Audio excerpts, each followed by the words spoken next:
정형외과 전문의 선지호입니다. 어깨 이야기 세 번째 시간인데요. 이번 시간은 어깨 힘줄인 회전근개 힘줄의 비수술적 치료에 대해서 얘기하겠습니다. 회전근개 염증, 어깨 충돌 증후군, 회전근개 부분층 파열, 전층 파열 이런 질환들은 어깨 회전근개 힘줄과 관련된 연장선상에 있는 그런 질환들입니다. 이런 질환들을 통틀어서 하나의 질환군으로 얘기하는데요. 이를 회전근개 질환이라고 얘기를 합니다. 회전근개 질환 중에 수술을 꼭 해야 되는 그런 전층 파열, 이 전층 파열을 제외한 나머지 질환들에서는 최대한 수술을 피해보자 하는 것이 오늘의 주제입니다. 자, 그럼 비수술 치료에 대해 예를 들어볼까요? 1번 먹는 약 복용, 2번 물리치료, 3번 체외 충격파 치료, 4번 주사치료, 5번 재활운동치료. 이렇게 대표적으로 한 5가지의 비수술 치료를 얘기할 수 있는데요. 그럼 이 5가지 비수술 치료 중에 가장 중요한 치료가 뭘까요? 네, 재활운동치료입니다. 회전근개 질환의 재활운동은 크게 2가지로 나뉠 수 있습니다. 첫 번째, 스트레칭 운동이고 두 번째, 회전근개 강화 운동입니다. 이 스트레칭 운동과 회전근개 강화 운동은 전혀 상반되는 운동이기 때문에 현재 본인이 어떠한 운동을 해야 되는지 알아야 하는데요. 왜냐면 스트레칭 운동이 필요한 상황인데 회전근개 강화 운동을 하면 오히려 어깨에 해가 되기 때문이죠. 이 2가지 운동법 중에 어떠한 운동을 해야 될지 결정하는 것은 어깨 전문의의 진찰이 가장 중요한데요. 현재 전문의의 진찰이 어려운 여건이라면 제가 자가 진찰법을 알려드릴게요. 근데 여기서 이 진찰법은 본인 스스로 할 수 있는 건 아니고 옆에 있는 가족분이나 친구, 동료분들이 진찰을 해줘야 됩니다. 자, 2가지 팔 동작을 확인하면 되겠습니다. 팔을 앞으로 올리는 동작과 팔을 밖으로 돌리는 동작, 이 2가지 동작입니다. 자, 우선 앞으로 올리는 동작 보겠습니다. 옆 사람이 팔을 잡고 올려보는데 이때 본인은 어깨랑 팔의 힘을 최대한 빼야 됩니다. 이럴 때 끝까지 잘 올라가면 회전근개 강화 운동이 적합한 운동이고요. 이럴 때 이게 끝까지 올라가는지 안 올라가는지는 반대편과 비교해 보면 됩니다. 똑같은 범위로 올라간다면 끝까지 올라간다고 보면 되겠습니다. 반면에 팔을 이렇게 들어 올려 봤을 때 어깨가 굳어서 팔이 끝까지 올라가지 않거나 팔이 끝까지 올라가긴 하지만 통증이 심하게 느껴지는 경우, 이럴 경우에는 회전근개 강화 운동을 하면 안 되고 스트레칭 운동을 하셔야겠습니다. 2번째로 팔을 밖으로 돌리는 동작입니다. 이럴 때 팔꿈치랑 이 위팔 쪽은 옆구리 쪽에 붙어 있는 상태에서 아랫팔을 잡고 이렇게 돌려봅니다. 이럴 경우에 통증이 없이 끝까지 돌아가면 회전근개 강화 운동이 적합한 운동입니다. 아프지 않은 쪽 팔과 똑같이 각도를 비교해 봅니다. 비교해 봤을 때 같은 각도라면 끝까지 돌아가는 것입니다. 반면 팔을 돌리는 동작을 했을 때 팔이 끝까지 돌아가지 않고 어깨가 굳어 있는 경우, 팔이 끝까지 돌아가긴 하지만 통증이 심하게 느껴지는 경우, 이럴 경우에는 스트레칭 운동을 하셔야 합니다. 스트레칭 운동과 회전근개 강화 운동 중에서 오늘은 회전근개 강화 운동에 대해 구체적으로 얘기하겠습니다. 이 회전근개 강화 운동이 왜 중요한지는 아주 간단 명료합니다.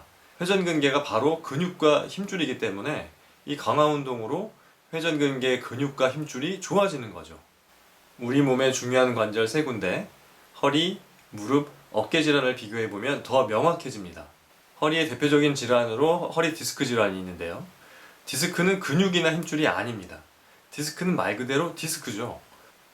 무릎의 대표적인 질환으로 연골이 닳아버리는 퇴행성 관절염, 연골판이 찢어지는 연골판 파열이 있죠.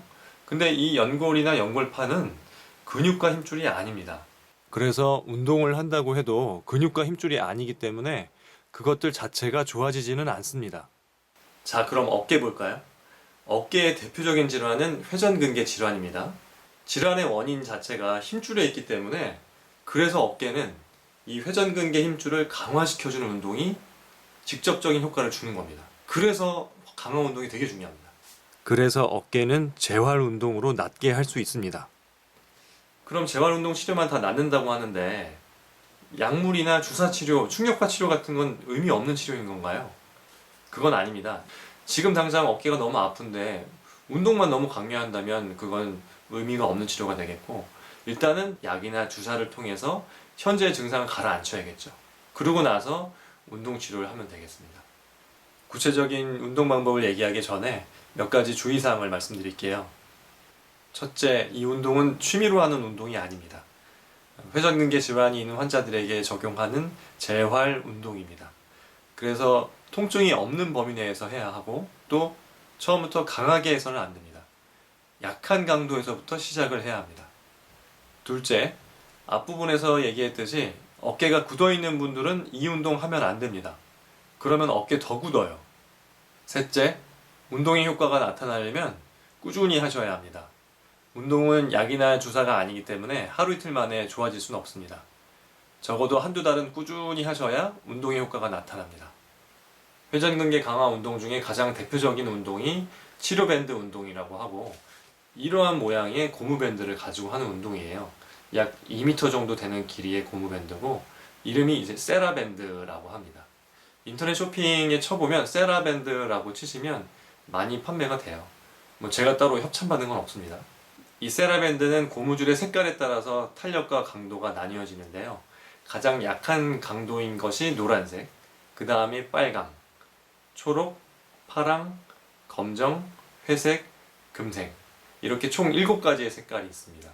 보통 여자분들은 가장 약한 단계인 노란색부터 시작하면 되고, 어느 정도 근력이 있는 남자분들은 빨간색부터 시작하시면 되겠습니다. 세라밴드 한 가지 색상으로 한 달 동안 운동을 하고, 한 달이 지나고 나서는 그 다음 단계로 넘어가게 됩니다. 예를 들어서 노란색을 첫 달 시작했다면 한 달 지나고 나서는 빨간색, 다음 달 초록색, 다음 달 파란색, 이렇게 진행하면 되겠습니다.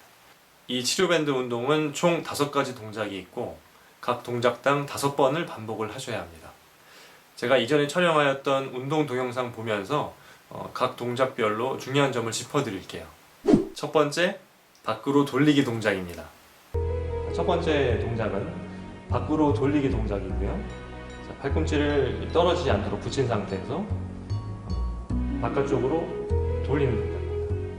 이때 45도 정도, 처음 각도에 비해서 45도 정도 갔다가 5초 내지 10초를 멈추고 다시 돌아오는 동작입니다. 자료화면에서는 2m 되는 세라밴드를 한 줄로 길게 잡았는데요. 일단은 반으로 접어서 2겹으로 해보세요. 근데 이렇게 2겹 했을 때 통증이 느껴지거나 힘에 붙이면, 그러면 약 1m 되는 길이로 한 겹으로 하세요. 처음 준비 동작에서는 이 세라밴드가 너무 타이트하게 잡혀 있거나 오히려 처져 있거나 그러면 운동이 좋지 않습니다. 처지지 않을 정도의 그 탄력으로만 시작하시면 되겠고요. 저도 개인적으로 이 운동을 하고 있는데, 저는 해보니까 10초 정도가 적당하더라고요. 그래서 저는 10초까지 천천히 숫자를 센 다음에 돌아오고 있습니다. 두 번째, 밖으로 벌리기 동작입니다. 두 번째 동작은 첫 번째 동작과 같은 위치에서 시작을 하시면 되겠고요. 팔을 붙인 상태에서 팔꿈치를 떼고 천천히 팔을 들어 올리는 자세입니다. 여기서 주의할 점은 팔을 너무 많이 벌려서는 안 됩니다. 이 동작 역시 45도 정도로, 몸통에서부터 45도 정도만 떨어지게, 이 정도만 오시면 되고요. 팔을 벌릴 때 이 주먹에서부터 팔꿈치까지가 전체적으로 다 이렇게 올라가야 됩니다. 팔꿈치가 더 올라간다든지 아니면 주먹이 더 이렇게 올라간다든지 하는데, 그러지 말고 팔꿈치에서부터 주먹까지가 같이 이렇게 올라가야 됩니다. 세 번째, 뒤로 당기기 동작입니다. 세 번째 동작은 첫 번째와 두 번째 동작 이 자세에서 90도 각도로 방향을 바꿉니다. 방향을 바꾸고 고무줄을 정면으로 향한 상태에서 팔꿈치는 붙이고 이 상태에서 뒤로 당깁니다. 세 번째 동작에서 주의할 점은 준비 동작에서 고무줄을 너무 타이트하게 잡지는 마십시오. 처지지 않을 정도의 고무줄로 잡고 팔꿈치가 옆구리에 붙어있게, 그 자세가 중요하겠습니다. 네 번째 동작, 안으로 돌리기입니다. 네 번째 동작은 안으로 돌리기 동작인데요. 고무줄이 팽팽하지 않도록 처지지 않을 정도로 잡은 상태에서 주먹이 정면을 향한 준비 자세를 유지하시고요. 안으로 돌리는 동작입니다. 이 운동을 할 때 이 주먹이 배까지 닿는 경우가 흔한데, 여기까지 오지 마시고요. 0도에서부터 45도 정도까지만, 그렇게 각도 조절을 하시면 되겠습니다. 마지막 5번째 동작, 앞으로 밀기입니다. 고무 밴드를 등진 상태에서 팔꿈치가 옆구리에 붙이고요. 앞으로 미는 동작이 되겠습니다. 자, 준비 동작을 취하기 위해서 고무줄을 등지고 이렇게 서게 되는데, 이렇게 섰을 때 고무줄이 좀 타이트해집니다. 그래서 한 걸음 정도 좀 뒤로 물러나야 된다. 그래야 타이트하지 않은 상태에서 준비 동작을 잡게 될 수 있어요. 그리고 나서 앞으로 미는 동작을 할 때 너무 위로 올리지 마십시오. 45도 정도만 앞으로 이렇게 내밀면 되겠습니다. 자, 자료화면으로 연속적으로 어떻게 하는지 한번 보여드릴게요. 밖으로 돌리기 동작이었고요. 상태에서 45도. 네, 좋습니다. 팔꿈치 올려주는. 그렇죠. 기억 잘하시네요. 45도. 네. 이제 옮겨서. 자, 세 번째부터는 90도로 돌면 됩니다. 팔꿈치가 나가지 않은 상태에서 네, 좋습니다. 뒤로. 네 번째는 같은 방향으로 또 다시 돌면 됩니다. 그렇게 돈 상태에서 안으로 돌리기. 그리고 45도. 자, 이제 5번째 마지막이고요. 자, 한번 돌아보십시오. 그 상태에서 앞으로. 네, 회전근개 강화 운동인 세라밴드 운동에 대해서 살펴봤습니다. 실제 운동하실 때 보고 하시라고 만들어 놓은 동영상이 있으니까 이 동영상 보시고 운동하시기 바랍니다. 세라밴드 운동은 5가지 동작으로 구성되어 있고요. 한 동작을 할 때 5초 내지 10초 정도를 멈추는 시간이 필요합니다. 저 같은 경우는 10초 정도 멈추고요. 그리고 한 동작을 할 때 5번을 반복을 합니다. 그래서 이 운동은 5가지 동작을 5번씩 반복을 하는데, 오전에 한 번, 오후에 한 번, 하루에 총 2차례를 하시는 게 좋습니다. 네, 여러분들 재활운동 열심히 하셔서 건강한 어깨로 거듭나시길 바라고요. 저는 다음 시간에 또 뵙겠습니다. 감사합니다.